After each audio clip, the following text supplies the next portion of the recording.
Ah bah oui, complètement inattendu, hein, complètement inattendu. D'abord parce que les éditions critiques existaient depuis 6 mois en termes d'édition. Alors c'est une librairie depuis une dizaine d'années à Rennes qui fait du polar, de la SF, enfin un peu littérature de l'imaginaire et en fait je leur avais proposé le projet Bleiberg quelques mois plus tôt.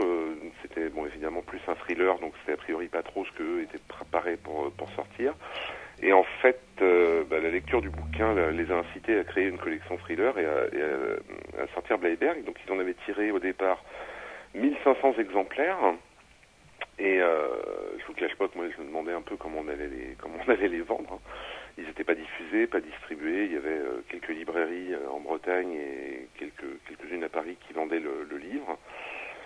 Donc on était vraiment, je dirais, on était sur une écriture qui était complètement débridée, plaisir. Enfin, je veux dire, il n'y avait aucune considération liée à un succès possible ou comme j'ai pu le dire, l'utilisation de ficelles marketing de quoi que ce soit, puisque c'était vraiment quelque chose qui devait rester confidentiel.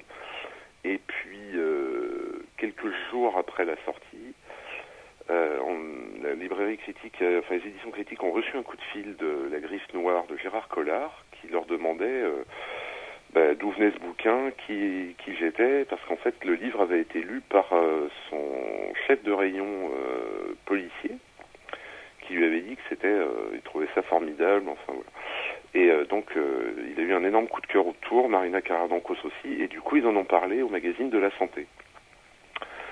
Ce qui était déjà une énorme surprise, et ça a mis le feu aux poudres dans des proportions folles. Dans le même temps, il y avait pas mal de blogueurs sur Internet qui avaient chroniqué le bouquin et qui avaient beaucoup aimé, donc ça, il y a eu une espèce d'alchimie qui s'est créée entre le magazine de la santé, le relais Internet, et puis très vite un bouche à oreille, et on s'est retrouvé en l'espace de 2 jours à devoir lancer 2 nouveaux tirages, tellement il y a eu une demande autour du livre, et puis alors derrière le bouche à oreille s'est amplifié pendant des mois, ce qui fait qu'on est aujourd'hui à plus de 25 000 exemplaires dans le grand format critique, que les droits donc avaient été rachetés en poche par 10-18.